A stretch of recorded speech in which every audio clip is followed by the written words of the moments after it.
नमस्कार दोस्तों, आज के इस वीडियो में हम पढ़ेंगे transfer of actionable claim. Actionable claim को ट्रांसफ़र कैसे किया जाता है। तो ये चैप्टर 8 ऑफ टीपीए में डिफाइन किया गया है, प्रोवाइड किया गया है सेक्शन 130 से सेक्शन 137। तो ट्रांसफ़र ऑफ एक्शनेबल क्लेम जानने के लिए सबसे पहले हमको जानना पड़ेगा कि एक्शनेबल क्लेम क्या होते हैं। एक्शनेबल क्लेम की मैंने एक सेपरेट वीडियो बनाई है जो कि टीपीए के प्लेलिस्ट में इंक्लूडेड है, तो आप वहाँ से जाकर देख सकते हैं। लेकिन बेसिक जानकारी के लिए हम बता देते हैं कि एक्शनेबल क्लेम ऐसे क्लेम होते हैं जिनको कोर्ट रिकॉग्नाइज करती है और उनके लिए रिलीफ प्रोवाइड करती है। एक्शनेबल क्लेम में दो चीज़ें इंक्लूड होती हैं, एक अनसिक्योर्ड डेट और दूसरा beneficial interest in movable property. अगर ऐसा कोई एक्शनेबल क्लेम है तो वो ट्रांसफ़र कैसे होगा, वो बात करता है सेक्शन 130। सेक्शन 130 बोलता है कि how we can transfer actionable claim. हम किसी एक्शनेबल क्लेम को कैसे ट्रांसफर कर सकते हैं। तो उसके लिए सेक्शन 133 कंडीशन बताता है। पहली कंडीशन यह है कि एक्शनेबल क्लेम को विद कंसिडरेशन या विदाउट कंसिडरेशन कोई भी पर्सन ट्रांसफर कर सकता है। दूसरा, ट्रांसफर करने के लिए जरूरी है कि वो एक एग्जीक्यूट करे इंस्ट्रूमेंट, और वो इंस्ट्रूमेंट कैसा हो, वो इंस्ट्रूमेंट राइटिंग में होना चाहिए और साइन होना चाहिए ट्रांसफरर द्वारा अथवा उसके एजेंट द्वारा जो ड्यूली ऑथराइज किया गया है उसके द्वारा। अब जब ये तीनों कंडीशन फुलफिल हो जाती है तो जो ट्रांसफर ऑफ एक्शनेबल क्लेम है बिटवीन ट्रांसफरर एंड ट्रांसफरी वो कंप्लीट हो जाएगा। एक बार जब ये transfer of actionable claim complete हो गया तो उसका इफेक्ट क्या होगा ये हम देखते हैं आगे। सबसे पहला क्या होगा कि ट्रांसफरर की जो भी राइट और रेमेडी है वो ट्रांसफर हो जाएगी ट्रांसफरी के पास। और दूसरा, जो कि सेक्शन 130 की क्लॉज 2 में बताया गया है कि ट्रांसफरी सू कर सकता है या इंस्टीट्यूट प्रोसीडिंग कर सकता है अपने नाम से, और उसको ट्रांसफर की कंसेंट लेने की आवश्यकता नहीं है या उसको पार्टी बनाने की भी आवश्यकता नहीं है।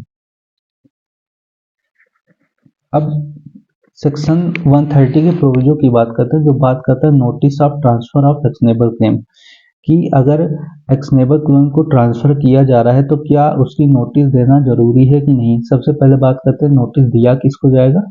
तो नोटिस उसको दिया जाएगा जिसके अगेंस्ट ये एक्शनेबल क्लेम इन्फोर्स होना है।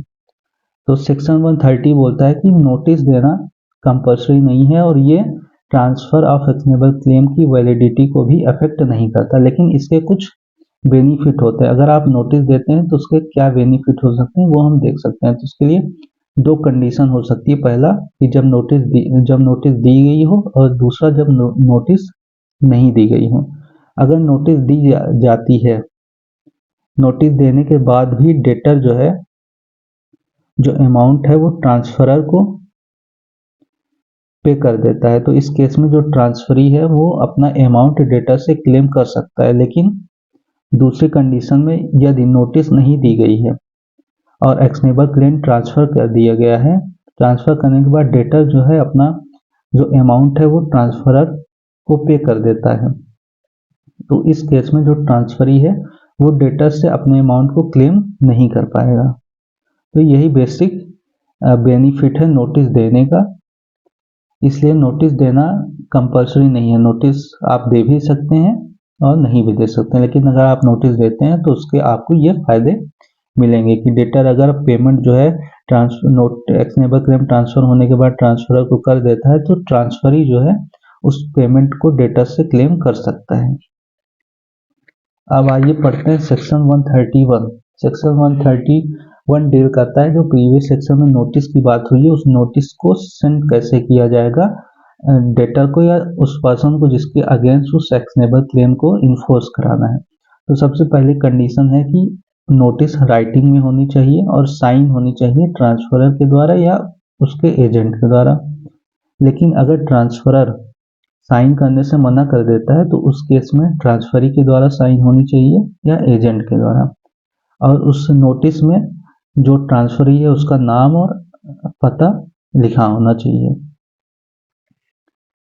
तो नोटिस को अगर हम ऐसे भेजते हैं तो नोटिस माना जाएगा कि डेटर को या ऐसे पर्सन को जिसके अगेंस्ट उस एक्शनेबल क्लेम को इन्फोर्स कराना है उसको उस एक्शनेबल क्लेम के ट्रांसफर होने की जानकारी दी जा चुकी है।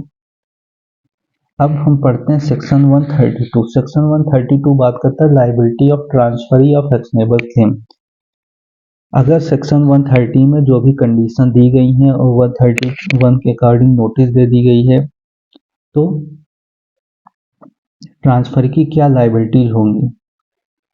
तो जो ट्रांसफर की लाइबिलिटी एंड इक्विटी होगी on date of transfer, transfer के दिन जो भी लाइबिलिटी और इक्विटी होगी ट्रांसफर की, वो सारी किसकी हो जाएगी, ट्रांसफर ऑफ एक्शनेबल क्लेम के कंप्लीट होने के बाद वो ट्रांसफर की हो जाएगी। इलस्ट्रेशन देखते हैं। ए को बी का 5,000 रुपये लौटाना है, सॉरी बी को ए का 5,000 रुपये लौटाना, मतलब ए के पास राइट ऑफ एक्शनेबल क्लेम है 5,000 रुपये का। ये इसको ट्रांसफर कर देता है सी को ट्रांसफर कर देता है, और बी के पास 1,000 रुपये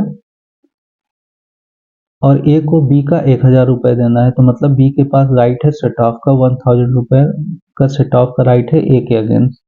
तो जो 1,000 रुपये का राइट है सेट ऑफ का, वो सी के अगेंस्ट भी अवेलेबल होगा बी के पास।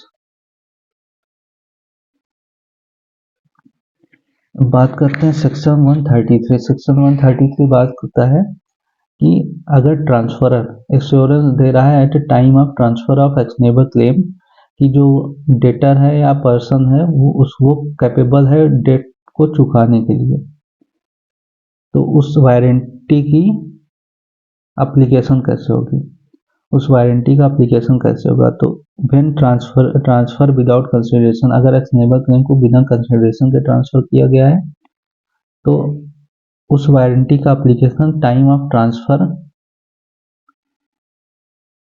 के हिसाब से होगा। यदि ट्रांसफर कंसिडरेशन के लिए किया गया है, एक्शनेबल क्लेम को कंसिडरेशन के लिए ट्रांसफर किया गया है, तो एप्लीकेशन ऑफ वारंटी लिमिटेड होगी अमाउंट और वैल्यू ऑफ सच कंसिडरेशन, उस कंसिडरेशन की अमाउंट या वैल्यू तक। सेक्शन 134। सेक्शन 134 मॉर्गेज डेब्ट की बात करता है। इसको समझने के लिए हम एक इलस्ट्रेशन समझते हैं। बी को ए का 10,000 रुपये वापस करना है, मतलब ए के पास राइट ऑफ एक्शनेबल क्लेम है बी के अगेंस्ट 10,000 रुपये का, और ए को सी का 5,000 रुपये वापस करना है, मतलब ए ने सी से 5,000 रुपये उधार लिए थे। अब इस 5,000 रुपये को सिक्योर करने के लिए ए ने क्या किया, जो राइट ऑफ एक्शनेबल क्लेम था 10,000 रुपये अगेंस्ट बी को, उसको मॉर्गेज कर दिया सी के पास। सी के पास मॉर्गेज कर दिया कि जब मुझको ये 10,000 रुपये मिलेगा, तो 10,000 रुपये जब रिकवर हो जाएंगे तो आप इसमें से अपना 5,000 रुपये पेमेंट रिकवर कर लीजिएगा। अब जब ये 10,000 रुपये रिकवर हो जाता है, तो इस 10,000 रुपये को कैसे, किस प्रायोरिटी में जो है सी को मिलेगा या ए को मिलेगा। तो सबसे पहले जो कॉस्ट है रिकवरी का, payment of the cost of recovery, मान लीजिए 1,000 रुपये है, तो सबसे पहले जो रिकवरी की कॉस्ट है वो एक्सक्लूड किया जाएगा। उसके बाद फिर जो अमाउंट है सेटिस्फैक्शन का वो होगा, एक्सक्लूड होगा। उसके बाद जो अमाउंट बचेगा वो ट्रांसफरर को मिलेगा। तो मतलब मान लीजिए 1,000 रुपये लग गया रिकवरी में, तो 1,000 रुपये एक्सक्लूड हो जाएगा 10,000 में। उसके बाद फिर 5,000 रुपये सिक्योरिटी सेटिस्फैक्शन था उस अमाउंट का, तो 5,000 रुपये मिल जाएगा ट्रांसफरी को। उसके बाद जो बचेगा 4,000 वो ट्रांसफरर के पास रिसीव हो जाएगा। सेक्शन 135। सेक्शन 135 बात करता है assignment of right under policy of insurance against fire. तो जैसा कि हम जानते हैं सेक्शन 130 का एक्सेप्शन बात करता है कि chapter 8 transfer of actionable claim apply नहीं होगा मरीन या पॉलिसी ऑफ इंश्योरेंस या सेक्शन 38 ऑफ इंश्योरेंस एक्ट। मतलब कि policy of insurance against fire को एज एक्शनेबल क्लेम ट्रांसफर नहीं किया जा सकता, लेकिन उसको प्रॉपर्टी के साथ ट्रांसफर किया जा सकता है। इसके लिए हमको एक सेम कॉन्सेप्ट जो सेक्शन 6C में दिया हुआ है, जहां पे बोलता है कि easement can not be transferred apart from the dominate heritage, मतलब ईजमेंट को सेपरेटली ट्रांसफर नहीं किया जा सकता, लेकिन उसकी अटैच प्रॉपर्टी के साथ ईजमेंट को ट्रांसफर किया जा सकता है। तो वही कॉन्सेप्ट यहाँ भी अप्लाई होगा कि policy of insurance against fire को सेपरेटली ट्रांसफर नहीं किया जा सकता, लेकिन अगर उस ऑब्जेक्ट को ही ट्रांसफर कर दिया जाए तो पॉलिसी ऑफ इंश्योरेंस अपने आप जो है ट्रांसफर हो जाएगी। तो यहाँ पे ए ओनर है इस प्रॉपर्टी का और इसने इंश्योरेंस लिया है अगेंस्ट फायर का, और इसने इस प्रॉपर्टी को बी को ट्रांसफर कर दिया। तो on the date of assignment, जिस दिन ये कॉन्ट्रैक्ट एग्जीक्यूट हुआ उस दिन माना जाएगा कि इंश्योरेंस, फायर इंश्योरेंस ट्रांसफर हो गया बी को।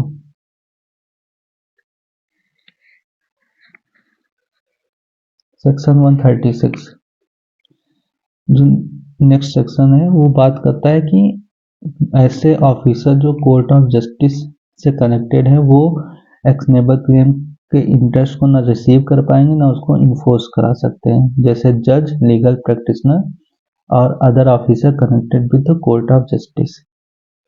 अब नेक्स्ट सेक्शन है सेक्शन 137। सेक्शन 137 बोलता है कि चैप्टर 8 इन फॉलोइंग कंडीशन में अप्लाई नहीं होगा, जैसे stocks, debentures, shares, negotiable instrument, mercantile document of title of goods. तो चैप्टर 8 फिनिश होता है, यहाँ पे सारे सेक्शन हमने एक्सप्लेन कर दिए।